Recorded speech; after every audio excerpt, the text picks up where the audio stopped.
Dawn had barely thinned the night when Todd Hoflander eased the zipper of his tent and breathed, in air as sharp as a broken bottle. September in Idaho's Seven Devils. Wilderness carries a smell you don't forget, pine sap mixed with cold, river stone, and the metallic hint of weather about to turn. Todd, 39 years old, stepped out with Ruby, his black Labrador, who moved with the silent certainty of a creature born to these slopes. The sky was a bruised violet, the kind that warns hikers to keep an eye on the horizon.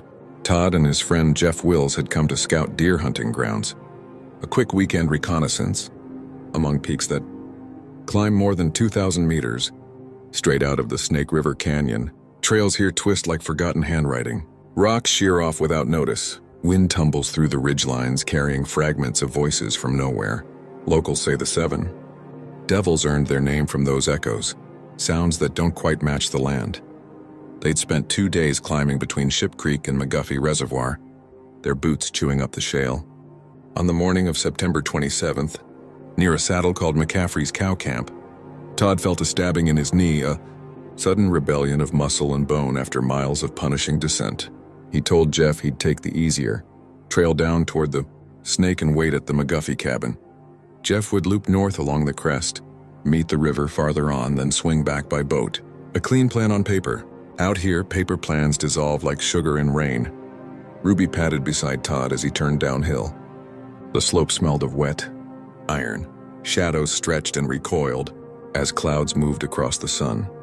Somewhere behind them, Jeff disappeared into a spine of ridges that looked carved by a giant's fingernails. It was the last verified moment anyone saw Todd alive. Jeff reached the confluence of Ship Creek and the Snake that afternoon and hitched a ride on a passing motorboat. He and his father, Steve, motored upstream to the McGuffey cabin, expecting to find Todd stretched out on the porch with Ruby at his feet. The cabin windows stared back, dark and empty. They called his name until their throats went raw. Nothing answered but the scrape of river water against rock. Night smothered the canyon quickly. They hiked up the trail for miles, their headlamps throwing weak cones of light onto twisted roots and sudden drops. No footprints, no broken branches, no smell of campfire, just an uncooperative wilderness that swallowed every shout. By morning, the search widened. Helicopters rattled the sky. Horse teams clattered over scree fields. Volunteers traced every spur and drainage.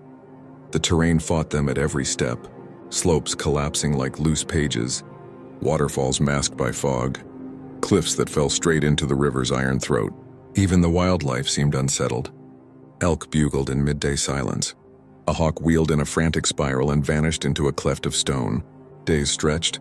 October sharpened the air. Jeff sat through a polygraph that spit out the word deception in cold print.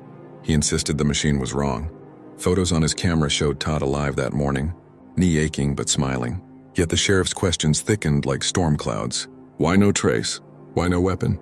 Todd carried a custom .44 Magnum his late father once wore as a highway patrolman. It should have been there. Steel doesn't rot in a week. Rumors seeped in like ground fog. A local man claimed divers whispered of Bernard Creek, that Todd was there, alive. Another reported a black dog floating dead in the Snake. Skin stripped away, then recanted. Search dogs combed the slopes until their paws bled. Planes swept the ridgelines, nothing. Then a spark of impossible hope. Mid-October, hikers along the Seven Devils Road spotted a black Labrador trotting out of the timber, coat shining as if she'd just left a warm kitchen. Ruby, healthy, fed, eyes bright. She ran to Todd's wife, Yuli, when called.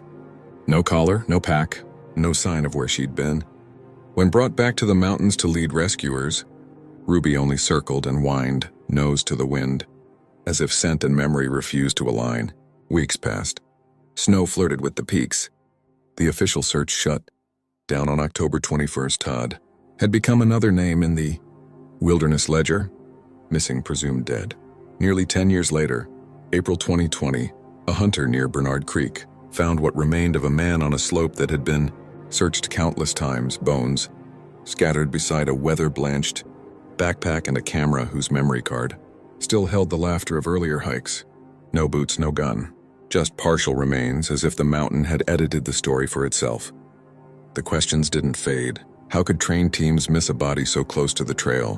Why did Ruby appear sleek and nourished after weeks alone? Where were the weapon and boots that should have outlasted every storm? Somewhere between granite and shadow, the seven devils keep their answers.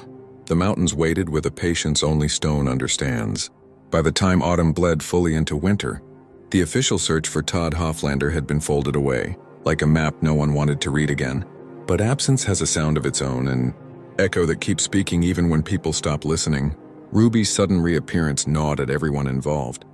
She looked as if she had stepped from a warm kitchen, coat slick and eyes bright, yet she had been loose in terrain that could tear the breath from a grown man. No collar, no pack, no scratches. It was as though someone or something had sheltered her, then set her free. When handlers led her back to the trailheads, she sniffed the wind and turned in uneasy loops, as if the scent she wanted wasn't a smell at all but a memory she couldn't catch. Investigators retraced every mile Todd could have walked that day. Bernard Creek, a steep, shadowed drainage choked with fallen logs, drew them like a magnet. Locals say the creek has moods. In dry years, it whispers under a veil of moss. After heavy rain, it roars so hard the air vibrates against the ribs. Search teams rode those moods for weeks, climbing ridges that crumble like stale bread, probing gullies where the light never reaches the ground. They found no sign of a man, no imprint of a boot, no drop of blood. October nights turned brittle. A frost-thin moon hung low, throwing silver along the Snake River. Sheriff's deputies interviewed Jeff Wills again and again. They pressed him about that custom .44, Magnum engraved steel that should have been easy to find. Jeff's answers never shifted. Todd had the revolver when they parted. He swore he knew nothing else. A polygraph spat out doubts anyway, the needles dancing like anxious birds. Jeff's father, Steve, stormed in mid-interview, furious that suspicion had curled its claws around his son. The tension left a stain on the case that never washed away. Other voices tried to fill the silence. A self-styled clairvoyant in California claimed Todd had been shot, naming ridge lines as if the mountains would obey a psychic compass. Hunters swapped theories at barroom tables. Maybe a cougar, maybe a misstep off a cliff, maybe something with eyes that don't blink. In a region where stories of strange lights and sudden vanishings drift through the timber like low clouds, the imagination doesn't need much oxygen.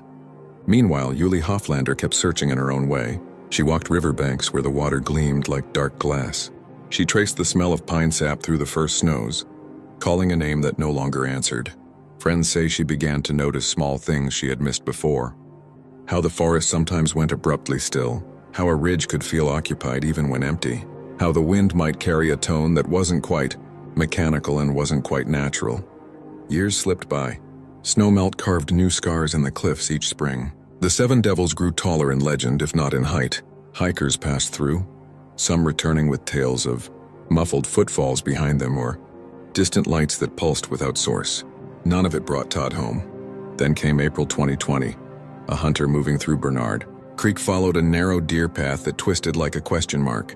The air was damp with thaw. In a tangle of roots and alder, he saw what looked at first like the pale curve of driftwood. Closer, the truth chilled him. Bone, weathered and partial. Nearby lay a sun-bleached backpack, a camera still holding a card of captured memories. The hunter carried the camera out, its weight suddenly heavier than any pack. When deputies arrived, they found fragments of a life, pieces of skull, ribs, a shoulder blade, part of a humerus. The earth had arranged them as though to mark a place but hide a story. The remains sat barely 60 meters from the trail.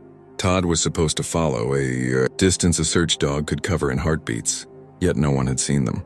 Not in days of helicopter sweeps, not in nights of thermal imaging, not in the years of hunters and hikers passing by. The camera card offered only old hikes, earlier seasons when the world was still whole. No record of the final day. The .44 Magnum was absent. So were Todd's boots. Leather and steel do not simply dissolve. It was as if the wilderness had chosen which artifacts to return and which to keep. The discovery raised more questions than it answered.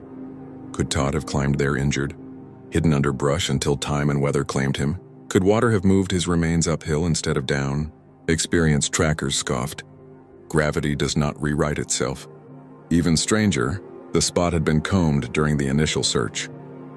Volunteers remembered the curve of that creek, the exact pocket where the hunter found the bones. They remembered dogs pausing there, noses working the damp air, before pulling away with nothing to show. How can a body hide in plain sight for nearly a decade? Ruby's path back to civilization now seemed almost supernatural.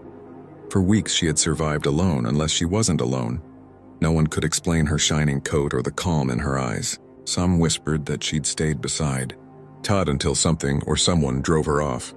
Others said she'd been cared for by a presence the search teams never glimpsed. The Seven Devils hold their own arithmetic of life and loss. Wind sculpts new edges while swallowing old evidence. Sound bends around granite walls carrying echoes that feel like footsteps. Hunters still speak of nights when the forest hums with a faint metallic vibration, as if something vast stirs below the surface of stone.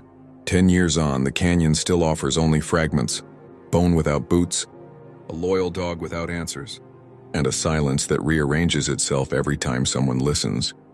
The Seven Devils never surrender their secrets, they trade them.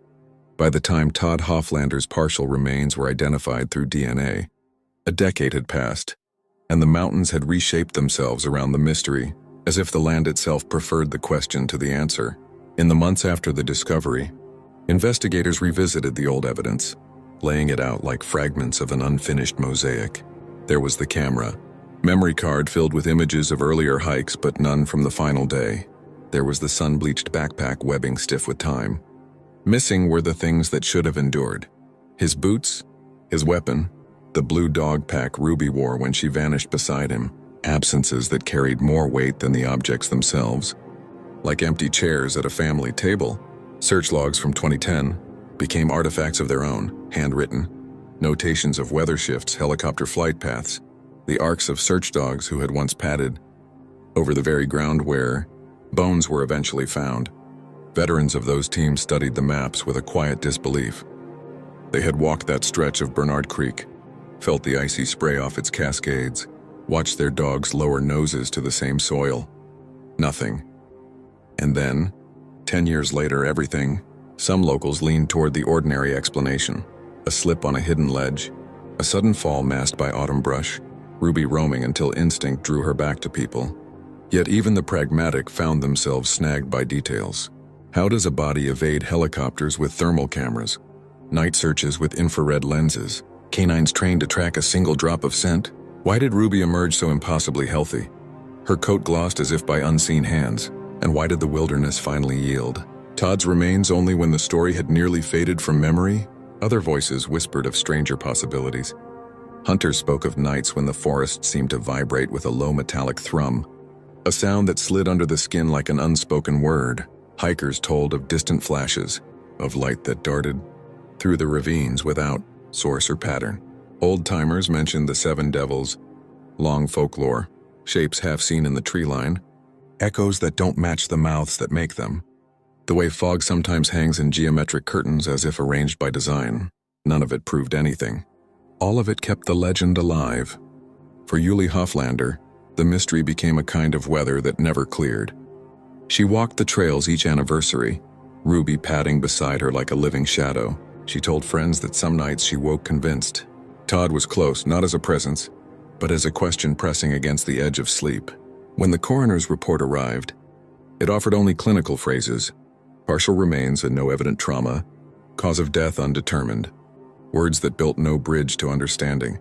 Experts dissected timelines, recalculated distances, argued about search protocols. But every calculation bent back to the same void. Bones without boots, a gun that refused to be found, a decade-long silence in a place scoured by thousands of eyes. Each fact felt like a stone dropped into a well whose bottom could not be reached. And so the Seven Devils wilderness stands much as it always has.